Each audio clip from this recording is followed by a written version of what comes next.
Praise the lord. దేవునికి వందనాలు. ప్రియా దేవుని బిడ్డలారా, దేవుని యొక్క ఉచితమైన మహాకృపలో మరొకసారి ఈ రీతిగా చేరి దేవుని యొక్క నామాన్ని స్తుతించడానికి, దేవుని యొక్క వాక్యాన్ని నేర్చుకోవడానికి మరొకసారి దేవుడు ఈ చక్కని సమయాన్ని ఆయన మనకు అనుగ్రహించినందుకు మనం ఎంతైనా దేవునికి కృతజ్ఞతాస్తుతులు చెల్లించాలి.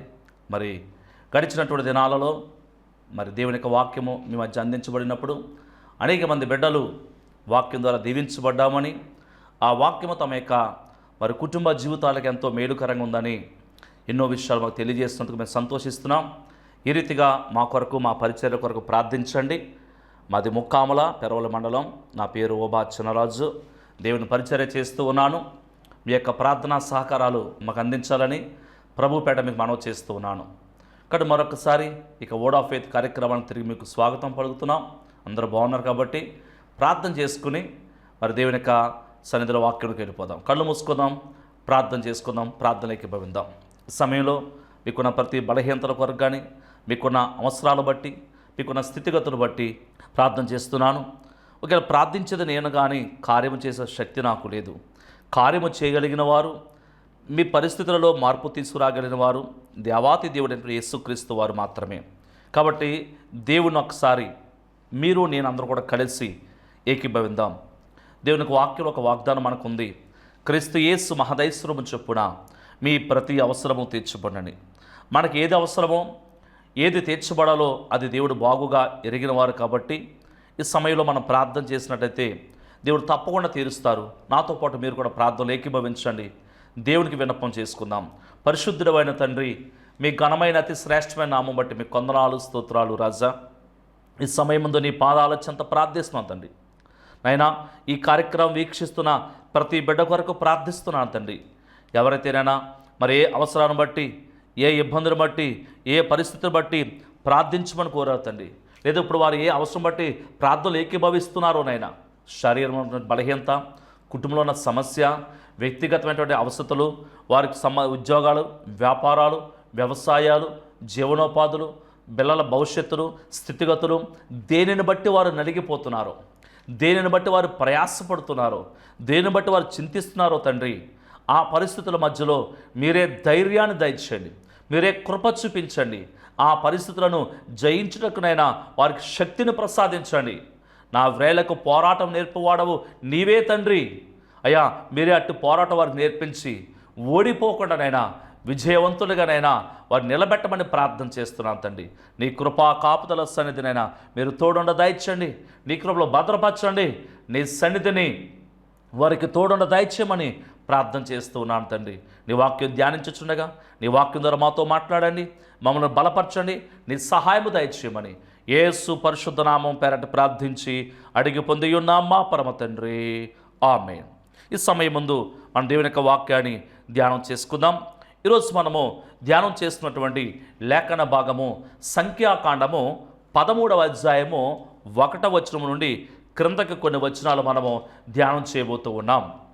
ఈ సంఖ్యాకాండము 13వ అధ్యాయానికి వచ్చేటప్పటికి జరిగిన సంగతి ఏమిటో ఒకసారి కాస్త వివరంగా మీకు వివరిస్తాను. ఇశ్రాయేలు ప్రజలను దేవుడు కానాను దేశానికి నడిపించేటువంటి ప్రాసెస్లో అరణ్యములో చాలా కాలం వారు నడిపించిన తర్వాత ఆ వాగ్దాన దేశానికి వారు సమీపముగా వస్తున్నప్పుడు దేవుడు మోషేతో సెలవిచ్చాడు.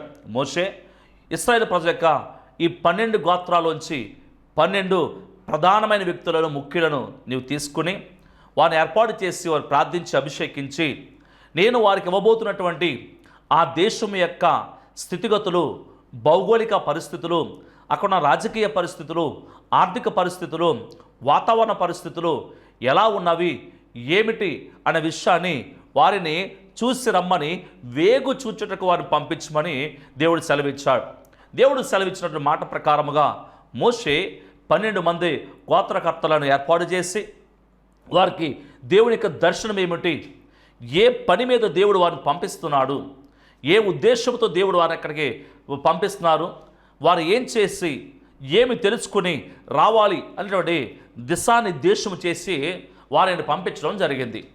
ఈ 12 మంది వాగ్దాన దేశానికి వెళ్ళారు. ఆ దేశమంతా కూడా వేగు చూశారు. చూసి వచ్చిన తర్వాత అక్కడి నుంచి కొన్ని ద్రాక్ష గెలలను, ఆడలను తీసుకుని వచ్చారు. అవన్నీ కూడా అక్కడ చూపించే రిపోర్ట్ ఇచ్చే సమయంలో 10 మంది ఒక రిపోర్ట్ ఇచ్చారు, 2 ఒక రిపోర్ట్ ఇచ్చారు. ఇక 10 మంది ఇచ్చిన రిపోర్టు బట్టి ప్రజలు ఏడుస్తున్నారు, ప్రజలు భయపడుతున్నారు, గగ్గోలు పెడుతున్నారు, బెంబేలెత్తిపోతున్నారు. అయ్యో, ఇన్ని సంవత్సరాలు ప్రయాణం చేసిన తర్వాత మేము ఆ ప్రదేశంలో ప్రవేశించి అక్కడ కనానీయులు, మొయాబీలు, లేకపోతే నెఫీలు చేతిలో పడి మేము, ఎబిసీల చేతిలో పడి మేము చావవలసిందేనా? అలాంటి పరిస్థితికి దేవుడు మనం తీసుకొచ్చాడని లబోదిబో లబోదిబో లబోదిబో ఏడుస్తూ ఉన్నారు. అలా ఏడుస్తున్న సమయంలో మిగిలిన 2, ఆ 2 కూడా ఏమంటున్నారంటే, అయ్యయ్యా మీరు కంగారు పడొద్దు, యెహోషువ కాలేబు చెప్తున్నారు, ఏడవకండి, మీరు భయపడొద్దు, మన దేవుడు ఇచ్చిన వాగ్దానం ప్రకారముగా ఆ దేశాన్ని మనం స్వాధీనం చేసుకోబోతున్నాం, ఆ దేశాన్ని మనము మన సొంతం చేసుకోబోతున్నాం, దేవుడు దాన్ని మనకి అప్పగించబోతున్నాడు అని వారు ధైర్యం చెప్పినట్టుగా చూడగలుగుతున్నాం. ఇక సమయంలో ఆలోచన చేసినట్టే 10 మంది ఇచ్చిన రిపోర్టు, అంటే మెజారిటీ పీపుల్, మన ప్రజాస్వామ్య ప్రకారముగా మెజారిటీ పీపుల్ ఏది మాట్లాడితే అది వాస్తవం, అది ఓకే అవుతుంది. కానీ ఇక్కడ మెజారిటీ పీపుల్ ఏం చెప్తున్నారంటే, మన వల్ల కాదు, మనం వెళ్ళలేం, ఆ దేశము చాలా క్లిష్ట పరిస్థితిలో ఉంది, మనం జయించలేని పరిస్థితిలో ఉందని చెప్తున్నారు. కానీ 2 వ్యక్తులు మైనార్టీ చెప్తున్నారు, లేదు లేదు, ఇది వాస్తవం కాదు, మనం వెళ్ళగలుగుతాం, మనము జయించగలుగుతాం, మనం దాన్ని స్వాధీనపరచుకోగలుగుతాం, ఆ దేశాన్ని దేవుడు మనకి ఇవ్వబోతున్నాడు. ఒకవేళ చెప్తున్న సత్యమే కావచ్చేమో, కానీ వీళ్ళ సంఖ్య మైనారిటీ కాబట్టి, అంటే తక్కువ ఉంది కాబట్టి ప్రజలు దాన్ని యాక్సెప్ట్ చేసే పరిస్థితిలో లేరు. వీళ్ళ 10 మంది చెప్తున్నట్టు ఆ మాట అసత్యమే కావచ్చు, కానీ వారు ఎక్కువ మంది ఉండడం వల్ల వారు మాట్లాడుతున్న మాట ఏమైందంటే వాస్తవంగా కనబడుతుంది. ఎప్పుడైతే వాస్తవంగా కనిపించిందో ఇప్పుడు ప్రజలు ఏడవడం ప్రారంభించారు, ప్రజలు అంగలారుస్తూ ఉన్నారు. ఇలాంటి పరిస్థితుల మధ్యలో మరి వారు ధైర్యాన్ని ఎందుకు కోల్పోయారు, వీరు ఎందుకు ధైర్యంగా ఉండగలిగారు అనేటువంటి విషయాన్ని ఈరోజు మనము ధ్యానం చేయబోతున్నాం. మన జీవితంలో కూడా అంతే. కొన్నిసార్లు ఒకే సంగతిని, ఒకే విషయాన్ని, ఒకే పరిస్థితిని చూసినప్పుడు కొన్నిసార్లు భయం కలుగుతూ ఉంటుంది, కొన్నిసార్లు ధైర్యం వస్తూ ఉంటుంది. భయం ఎందుకు కలిగింది, వారికి ధైర్యం ఎందుకు కలిగింది, ఈ విషయం మనం ధ్యానం చేసుకుందాం. వాక్యం ఉంది. ఇప్పుడు ముందుగా ఈ 12 మందికి ఉన్నటువంటి పోలికలు ఏమిటి అంటే, వారి మధ్య పోలికలు, సమానమైనటువంటి పోలికలు ఏంటంటే 12 మంది కూడా గోత్ర నాయకులు. అంత మాత్రమే కాదు, ఈ 12 మంది ఒకే వాగ్దానాన్ని పొందుకున్నారు, 12 మంది కూడా ఒకే అవకాశం ఇవ్వబడింది. 12 మందికి ఒకే ఛాన్స్ ఇచ్చారు, ఇవ్వబడిన అవకాశం కూడా ఒకటే.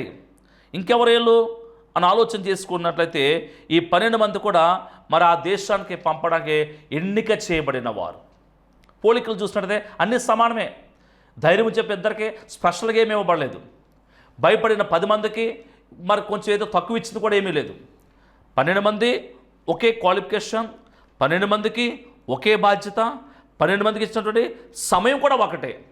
కానీ 10 మంది భయపడ్డారు, 2 మాత్రము ధైర్యంగా ఉండగలిగారు. ఇప్పుడు ముందుగా ఈ 10 మంది ఎందుకు భయపడ్డారు, వారు భయపడుటకు గల కారణాలు ఏమిటి?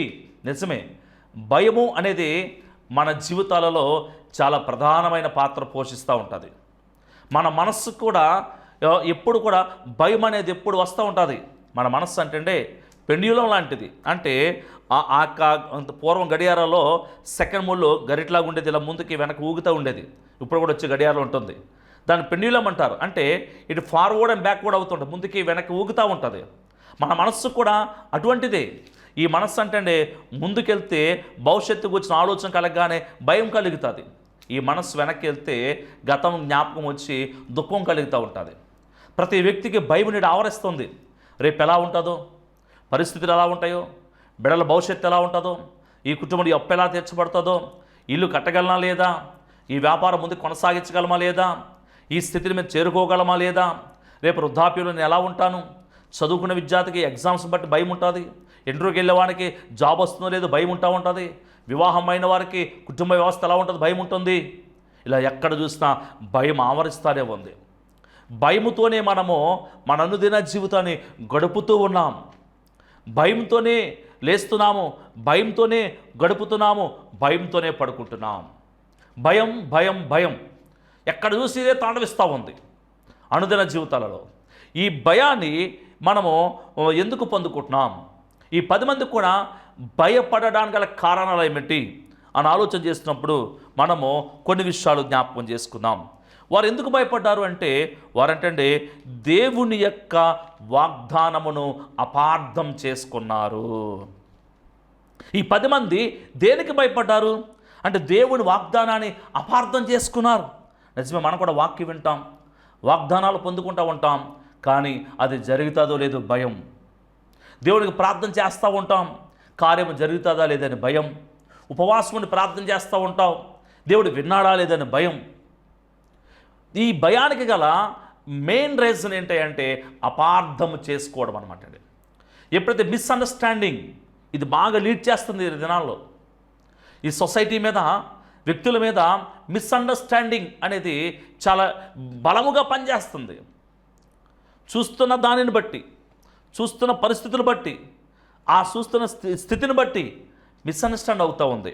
ఇక్కడ ఈ 10 మంది కూడా దేవునికి వాగ్దానాన్ని అపార్థం చేసుకున్నారంటే, ఎందుకు అపార్థం చేసుకున్నారు అంటే, వారు తాము కలిగి ఉన్న పరిస్థితుల వెలుగులలో దేవుని చూస్తారు. అది మెయిన్ రీజన్ అనమాట. అంటే తాము ఏ పరిస్థితుల మధ్యలో ఉన్నారో ఆ వెలుగులో దేవుని చూస్తారు. ఇప్పుడు ఏ పరిస్థితుల మధ్యలో చూస్తారు అంటే, ఇప్పుడు మన సంఖ్యాకాండము 13వ అధ్యాయంలోకి వచ్చినట్టయితే అక్కడ వారు అక్కడికి వెళ్ళినప్పుడు ఏం చూస్తారంటే నెఫీలు అనే వారిని చూస్తారు. ఈ నెఫీలు అనేవారు ఎవరు అంటే ఆదికాండము 6వ అధ్యాయంలో మనకి కనబడుతుంది. దేవుని యొక్క కుమారులకు మనుషుల కుమార్తెలకు పుట్టినటువంటి వారు నెఫీలు, అంటే వీరు బలవంతులు అని కూడా రాయబడింది. మరొక భాషలోని రాక్షసు లాంటి వారు. రాక్షసులు అంటే ఇలా కోరలుండి కొమ్ములుండని కాదు, ఎత్తైన శరీర దారుఢ్యం కలిగిన వాడు, బలము కలిగిన వాడు. ఒక వ్యక్తి మనలాంటి మనుషులను 100 మందిని అవలేలగా కొట్టగలిగిన వాడు, 1000 మందిని అవలేలగా ఓడించగల సామర్థ్యం కలిగిన వాడు అనమాట. వీళ్ళు అంత బలాఢ్యం కలిగిన వాడు నెఫీలు అనమాట. ఇప్పుడు ఎప్పుడైతే ఈ నెఫీలు అనే వారిని వారు చూస్తారో, ఆ నెఫీలు చూసినప్పుడు వీరికి ఏం చేస్తారంటే పోలిక చేసుకున్నారు. పోలిక చేసుకుంటే వారి బలం వేరు, వీరి బలం వేరు, వారి ఎత్తు వేరు, వీళ్ళకున్న హైట్ వేరు, వాళ్ళకు ఉన్నటువంటి ఆ ధైర్యం చూస్తే వీళ్ళ ధైర్యం కనబడతలేదు. ఇప్పుడు వీళ్ళకున్న పరిస్థితుల వెలుగులో ఇప్పుడు దేవుని వాగ్దానాన్ని చూస్తున్నారు. వీళ్ళ పరిస్థితుల వెలుగులో, వీళ్ళ పరిస్థితుల కోణములో దేవుని వాగ్దానాన్ని చూస్తున్నప్పుడు ఖచ్చితంగా జరిగే అవకాశం లేదు. ఎందుకంటే అక్కడ నెఫీలు వారు ఎత్తైన వారని చెప్పాను, బలవంతులని చెప్పాను, శరీర దారుఢ్యం కలిగిన వారు. కాబట్టి వీళ్ళ కోణములో వాళ్ళు ఎదుర్కోవడం అనేది జరిగే కార్యము కాదు. వీళ్ళ కోణములో వారిని ఓడించడానికి జరిగే పని కాదు. అందుకే వీళ్ళు ఏమయ్యారంటే భయపడ్డారు. నిజమేమో, చాలాసార్లు మనం కూడా దేవునికి వాగ్దానము మన జీవితాల్లో నెరవేర్చబడతాకే మనం ఏం చేస్తామంటే మన కోణములో ఆ కార్యం ఎలా జరుగుతుంది, ఈ పరిస్థితి ఎలా బాగుపడుతుంది, దేవుడిచ్చిన ఈ వాగ్దానము ఎలా నెరవేర్చబడుతుంది, దేవుడు ఇచ్చిన ఈ మాట ఎలా జరుగుతుందని మన కోణంలో చూస్తూ ఉంటాం, మన ఆలోచనలు చూస్తూ ఉంటాం, మన పరిస్థితుల కోణములో ఆలోచన చేస్తూ ఉంటాము. అందుకే మనకేం కలుగుతుందంటే ఆ పరిస్థితుల పరిధి భయం ఆవరిస్తూ ఉంది. నీ దేవుడైన యెహోవాను బట్టి మీరు ధైర్యము తెచ్చుకోండి అని వాక్యం చెప్తుంది. కానీ భయం వేస్తుంది, భయం కలుగుతుంది. కారణం ఏమిటంటే పరిస్థితుల వెలుగులో, పరిస్థితుల కోణములో మనం దేవుని యొక్క వాగ్దానం చూస్తూ ఉన్నాం. రెండవదిగా మనం ఏం చేస్తున్నామంటే భవిష్యత్తు అయోమయంగా ఉన్నదని ఆలోచన చేస్తున్నాం. మూడోది కలిగిన భయం ఆధారంగా పిరికితనాన్ని ప్రదర్శిస్తూ ఉంటాం అన్నమాట. ఇప్పుడు భయం కలిగింది, మన వెలుగులో ఆ పరిస్థితులు చూస్తాం, భయం కలిగింది. ఇప్పుడు ఈ భయం యొక్క తాలూకా ఏం చేస్తుంటే పిరికితనాన్ని బయటికి ప్రదర్శిస్తూ ఉన్నాం. కాబట్టి మన జీవితంలో భయం ఆవరిస్తుంది. తర్వాత నాలుగవదిగా వీళ్ళు చేసినటువంటి 10 మంది చేసినటువంటి 4వ విషయం ఏంటంటే తమ సమాచారంలో దేవుణ్ణి మరిచిపోయారు. దేవుడు వెళ్ళమన్నాడు, దేవుడు వాగ్దానం చేశాడు, దేవుడు చూడమన్నాడు, దేవుడు పంపించాడు అనేటువంటి దీని ఎంతటి వెనుక దేవుడు ఉన్నాడు. మమ్మల్ని పంపినవాడు, మమ్మల్ని తీసుకొచ్చినవాడు, మమ్మల్ని ఇక్కడ దాకా నడిపించినవాడు, నిలబెట్టినవాడు, అప్పగించినవాడు, ఆ దేవుడు అన్న సంగతి మర్చిపోయారు. తమ మీద తాము ఆధారపడ్డారు. అందుకే వారు భయము కలిగింది. చివరిగా 5వ పాయింట్, ఇది చాలా ప్రాముఖ్యమైనది అనమాట అండి. చాలామంది భయపడుతూ ఉంటారు. చాలామంది ఆలోచన చేస్తుంటారు. దానికన్నా కారణం ఏంటంటే దీన్ని ఏమంటారంటే గ్రాస్ హాపర్ కాంప్లెక్స్ అంటారు. గ్రాస్ హాపర్ కాంప్లెక్స్ అంటే గొల్లబామ మనస్తత్వం అంటారు, లేదా మిడతల యొక్క మనస్తత్వం అంటారన్నమాట. ఏంటి మిడతల యొక్క మనస్తత్వము అంటే, ఇప్పుడు 10 మంది ఆ రిపోర్ట్ చెప్పారు. ఏమని చెప్తున్నారు? అయ్యా అక్కడ నిఫీల్ని చూసాం మేము. ఇప్పుడు ఆ నిఫీల్ అనేవారు ఎలా ఉన్నారు అంటే చాలా ఎత్తగా ఉన్నారు. వాళ్ళ దృష్టికి మా దృష్టికి వాళ్ళు చాలా ఎత్తుగా ఉన్నారు, మా దృష్టికి మేము వారికి మిడతల వలె ఉన్నాము అని చెప్పారు. బాగానే ఉంది. వాళ్ళు ఎత్తుగా ఉన్నారు, వాళ్ళు చాలా బలగ్గా ఉన్నారు, వారి పక్కన మేము మిడతలాగా ఉన్నాం, మిడతల వలె కనబడుతున్నాం. బాగానే ఉంది. వారి దృష్టికి అలాగే ఉన్నామంటున్నారు. అసలు వాళ్ళ దృష్టికి వీళ్ళు కనబడితే తిరిగి వచ్చే అవకాశం ఉందండి? వాళ్ళ దృష్టికి వీళ్ళు చూస్తుంటే కనుక ఆ దేశం నుంచి వీళ్ళని బయటికి రానిచ్చేవారా? అక్కడే వాళ్ళ పని అయిపోయిండేది కదా. కానీ వీళ్ళు చూడలేదన్న సంగతి మర్చిపోయారు. తమ దృష్టికి తాము మిడతల వలె ఉన్నారు, మంచిదే, కరెక్ట్. అది వారి దృష్టికి అలాగే ఉన్నామంటున్నారు. అంటే దీని ఏమంటారంటే మిడత యొక్క భయం యొక్క స్వభావం, లేదా ఇంగ్లీష్లో చెప్పాలంటే గ్రాస్ హాపర్ కాంప్లెక్స్ అంటారు. ఇది మన యొక్క సమాజంలో కూడా ఉంటుంది. ఉదాహరణకు ఒక వ్యక్తికి ఏదైనా అనుకోని పరిస్థితి, మిస్టేక్ ఏదైనా జరిగింది అనుకోండి, ఆ వ్యక్తికి ఏదైనా ఒక అవమానమో, లేదా ఆ వ్యక్తి ఏదైనా తెలుసో లేదా తెలియకునో ఏదో ఒక పరిస్థితిలో ఆ వ్యక్తికి చేసిన ఒక పని ఉంటుంది, మిస్టేక్ జరిగిన తర్వాత ఇప్పుడు తాను తప్పు చేశాడు, లేదా తనకు ఒక అవమానకరమైన పరిస్థితి కలిగింది, లేదా తాను చేసిన పరిస్థితి బట్టి సమాజంలో అందరూ నన్ను తప్పుగా ఎంచుతారు, వేలు పెట్టి చూపిస్తారు అనే భావన అతనిలో కలిగింది. రైట్. ఇప్పుడు ఇతని పరిస్థితి ఎలా ఉంటుంది అంటే, ఇలా బయటకు వచ్చి చూసినప్పుడు ఎవరైనా నలుగురు మాట్లాడుకుంటూ ఉంటారు. వాళ్ళు మాట్లాడుకుంటూ ఒకవేళ వాళ్ళు అనుకోకుండా ఇతను ఉన్నాడు, ఇతను చూస్తున్నాడు అనే ఉద్దేశం లేకుండా అలా మాట్లాడుకుంటూ నవ్వుకుంటూ ఒకసారి ఈయన వైపు ఇలా చూసి మళ్ళీ ఇలా నవ్వుతూ తిరిగి అతనితో వాళ్ళు మాట్లాడుకున్నారు అనుకోండి, ఈ చూస్తున్న వ్యక్తి అనుకుంటున్నాడు వాళ్ళు నన్ను చూసి నవ్వుతున్నారు, వాళ్ళు నా గురించే మాట్లాడుకుంటున్నారు, వాళ్ళు నా గురించి ఏదో తప్పుగా ఆలోచన చేస్తున్నారనేటువంటి భావన కలిగి ఉండడం ఏమంటారంటే గ్రాస్ హాపర్ కాంప్లెక్స్ అంటారనమాట. అంటే వారు ఏదో విషయం మాట్లాడుకుంటున్నారు, వాళ్ళు దేనికోసం మాట్లాడుకున్నారో తెలియదు ఇతనికి. ఇతను వినాలేదు, ఇతను చూడలేదు కూడా. కానీ ఇతని మనస్సులో ఒక భావం ఉండిపోయింది. అయ్యో నేను చేసిన ఈ పనిని బట్టి, ఈ మిస్టేక్ని బట్టి, ఈ తప్పుని బట్టి, దీన్ని బట్టి వీళ్ళందరూ నా గురించి హేళనగా మాట్లాడుకుంటున్నారు, నా గురించి తక్కువగా మాట్లాడుకుంటున్నారు, నన్ను చూసే నవ్వుతున్నారు, నన్నే పాయింట్అవుట్ చేస్తున్నారు అనేటువంటి భావం ఏమంటారంటే గ్రాస్ హాపర్ కాంప్లెక్స్. అందుకే మీరు అన్నారు మా దృష్టికి మేము మిడతల వలె ఉన్నాము, వారి దృష్టికి అలాగే ఉన్నాము. వాళ్ళ దృష్టికి అలా ఉన్నారు, వాళ్ళు చెప్పారా? వాళ్ళు పట్టుకున్నారే మీరు మిడతలాగా ఉన్నారా, ఎక్కడి నుంచి వచ్చారేంటి అని అడగలేదే, కానీ అడిగినట్టుగా చెప్పినట్టుగా మాట్లాడుతున్నారు. ఇలాంటి భావం ఎప్పుడైతే నీలో కలుగుతుందో నువ్వేం చేస్తుంటే బయటికి రాలేవు, లోపలికి కృంగిపోతూ ఉంటావు, ఇంట్లో కృంగిపోతూ ఉంటావు. ఎగ్జామ్ ఓడిపోయావు అనుకోండి, ఒక ఎగ్జామ్ ఫెయిల్ అయ్యావు అనుకో, ఈ ఫెయిల్ అయినోడు ఒక బయటకు వస్తున్నాడు అనుకోండి, ఎవడో నవ్వుతే నన్ను చూసే నవ్వడు అనుకుంటున్నాడు.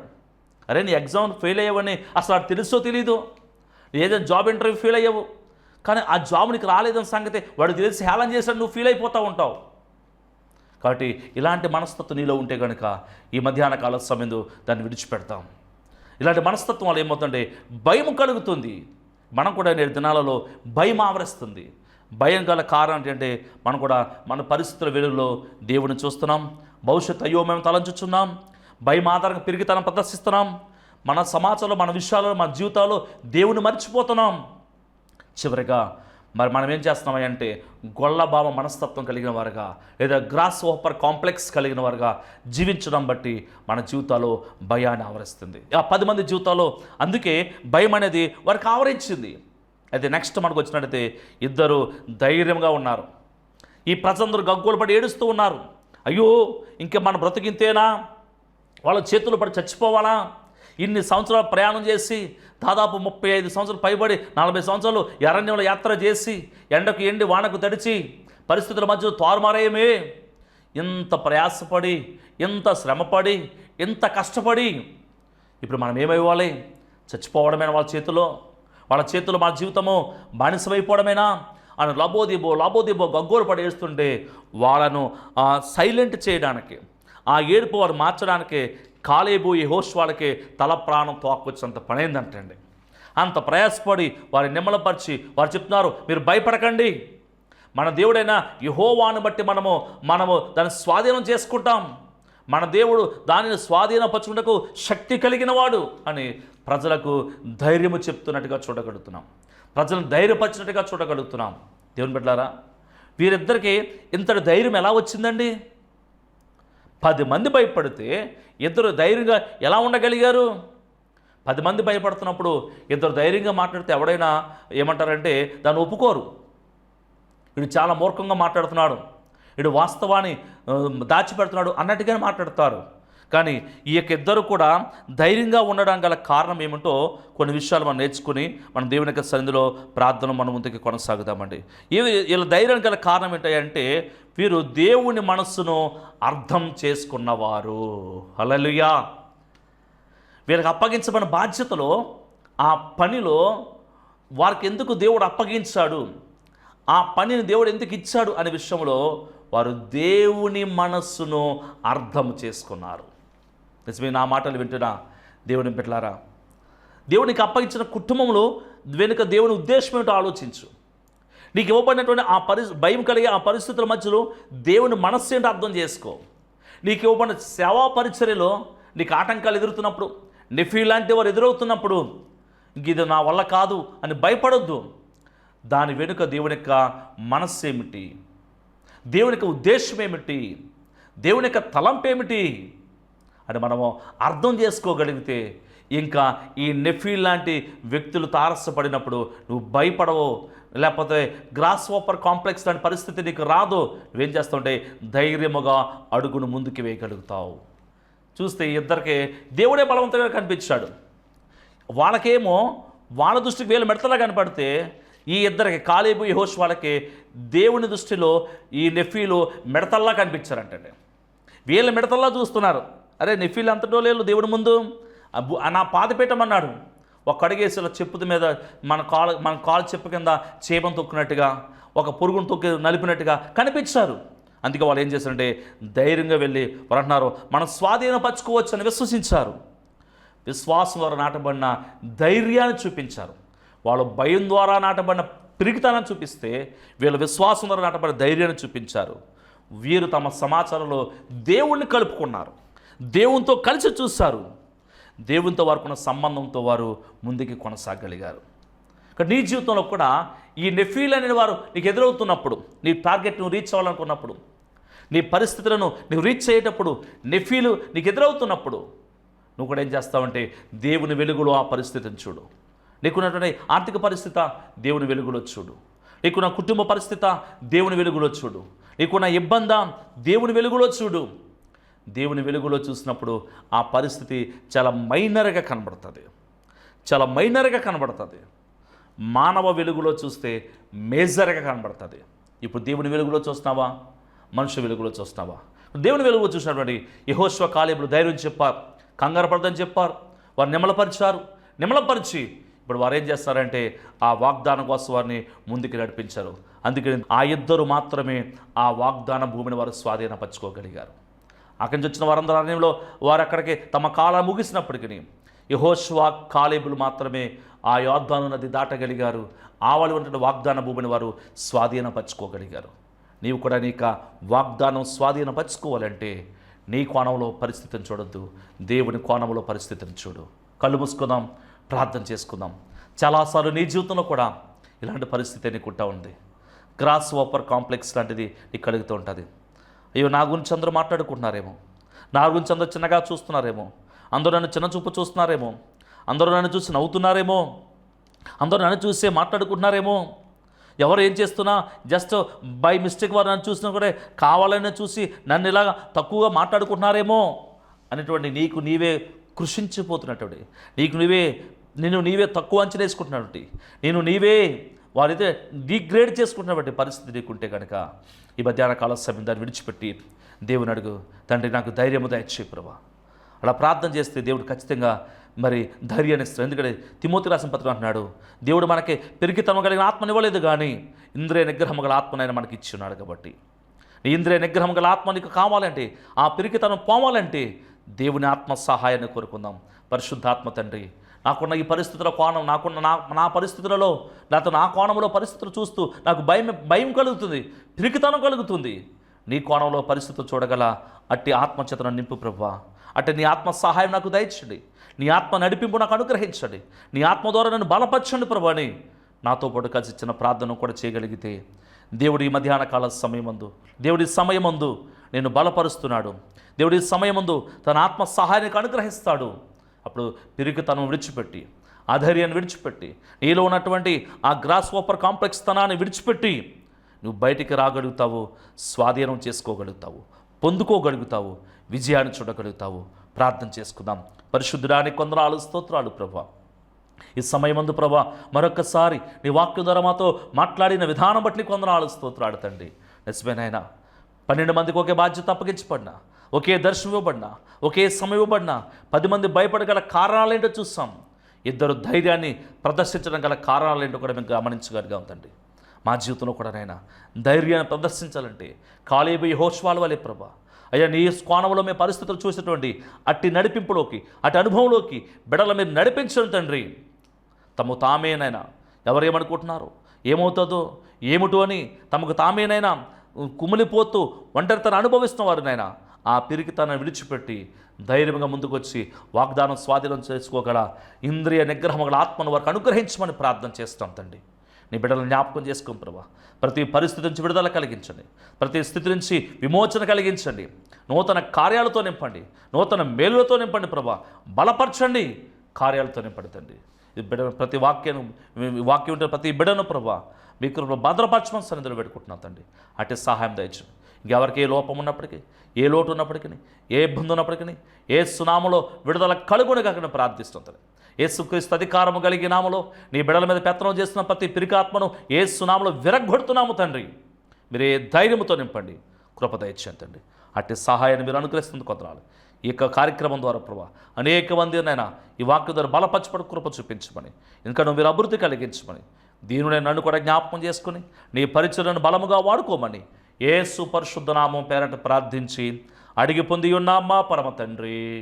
ఆమేన్. ఆశీర్వాదం తండ్రి అయిన దేవుని ప్రేమ, కుమారుడైన యేసుక్రీస్తు వారి కృప, మన పరిశుద్ధాత్మ యొక్క అన్యోన్య సహవాసం దీవెన మీకు మీ కుటుంబానికి తోడే నడిపించును గాక. ఆమేన్. దేవుని బిడ్డలారా, ఇంకేదైనా ప్రార్థన అవసరం మీకుంటే తప్పకుండా మాకు తెలియచేయండి. నా పేరు రోబా చిన్నరాజు, ముక్కాముల. Phone number 9848908651. దేవుడు మిమ్మల్ని దీవించును గాక. ఆమేన్.